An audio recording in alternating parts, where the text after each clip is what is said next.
in hi urlok ni somni le pali ania tuki jinga kanan kal to thona chu Kolasib sunrise viewpoint mo Hmarveng hian a awma ase duangin amun ma lo chei bol lova chu kan han lal zok dor ani chu video tona hian bang la ko na katan so me ka ti an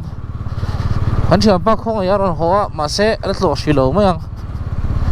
ha hi bang la ko na ni a chuan chapal ke inen chana vatan hi ya phei ko bu na ngai ni tian Hmarveng lama kan tlan chawa Hmarveng po hi an lo sei na sa to ang reng khop maya zanin vela video siam kan tu mga haya sir ton hianin an lo da hilahi vantir kau silem mai ni ang tian Hmarveng an tlan phei me ka chuan tukin zinga ka pagal chuan in an chung te thito ti mai a than an lo ti fai ni a an lo trap mai a anuam lo ang reng lu tuka tian helai hi transport office ani a khilai khi Hmarveng ka ani ma se tak he chuan in mu tur em khom chuan lawa anang kal lo ngomo sunrise viewpoint tin aming kan phua ma ro chu Hmarveng wa me chuan in Khawthlirna anti mai mo chu video kan zuk siam do ni ti an saidan lam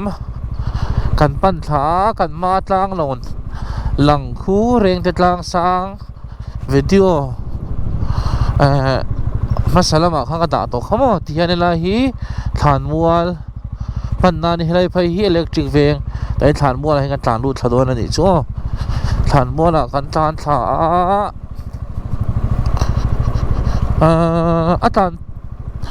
atan lu thak theih veka kan tlan lu thavek meng lo in kan ta kong a din ngai lo khan chuan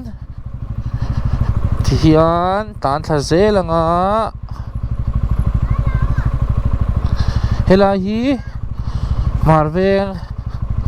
thlan mual anita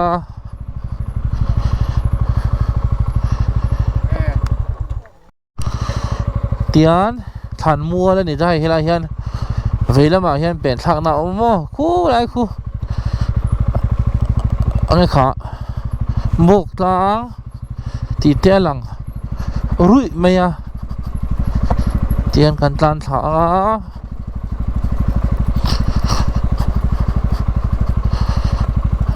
khulai khoi than thei chu mo amun thang lo thla meng o tian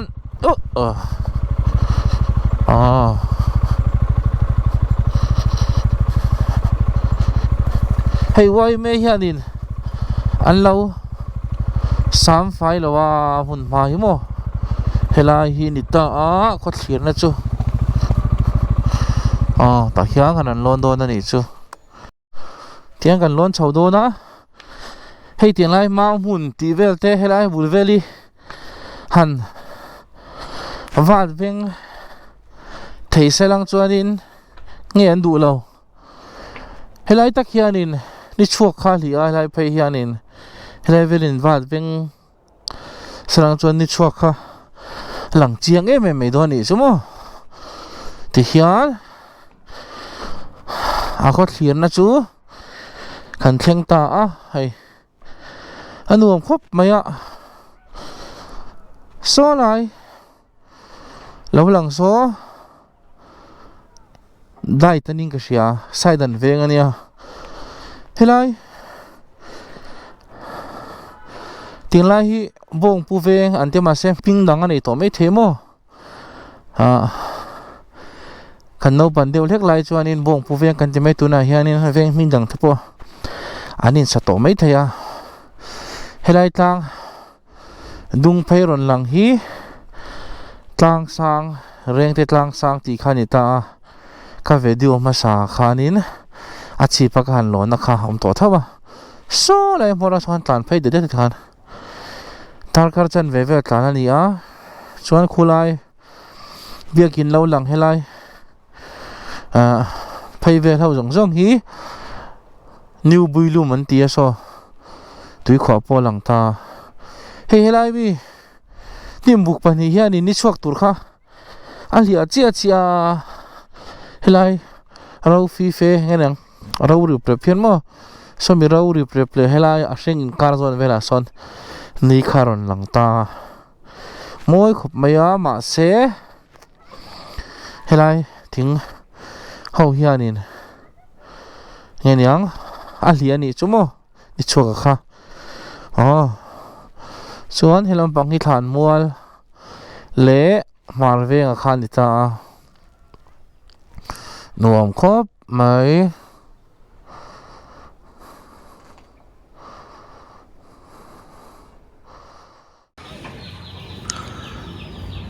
tuna kan mulai mek so saidan lamania chuan helai tlang ron in phar phei hi reng te tlang sang kan tia ka video ma salama kha chuanin a oma hi lai a tlang chip hilai lon na khamo chuan khulai lo lang ho khu bok tlang le new builum hi ai nang ka sia chuan hei khua hi lai ho hi mau hianin ang lau phei salang chuanin alang fia turania so builum tui khwa khamo ser lui kan ti khani ta so acham dul mai akina hundram changa kan la tlo tura ngai la so po so chuan helai thing buk pan hi hianin ni chuak tur kha a hlia tlat mai ama se helai vela tanga en hi chuan ni chuak tur kha so lai vela so na ron lang ta mo helai vela hian han kit fai thei serang chon helai tang hian ni chuak tur kan en thei tur ani ta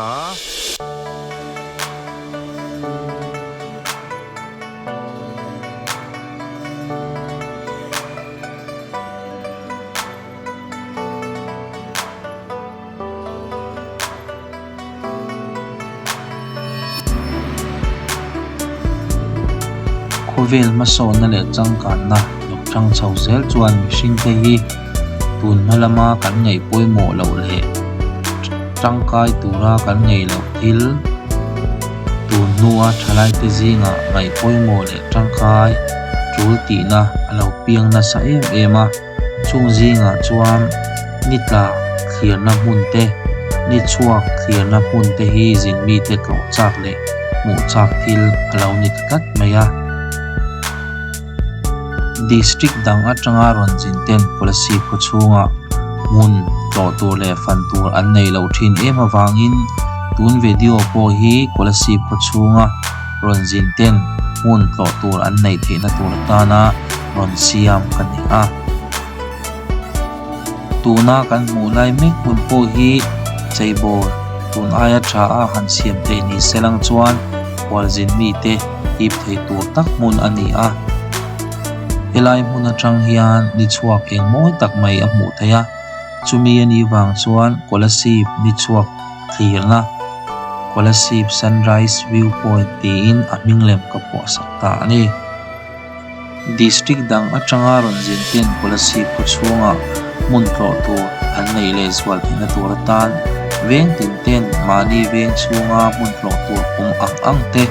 ti thiang lim le cheibol lama tran la ilang chuti rual chuan zin mi te hi thei tu zonga kan mun ma te kan cheibol thiam apoi mo viau ome ti in du thu kalau sam ve ani e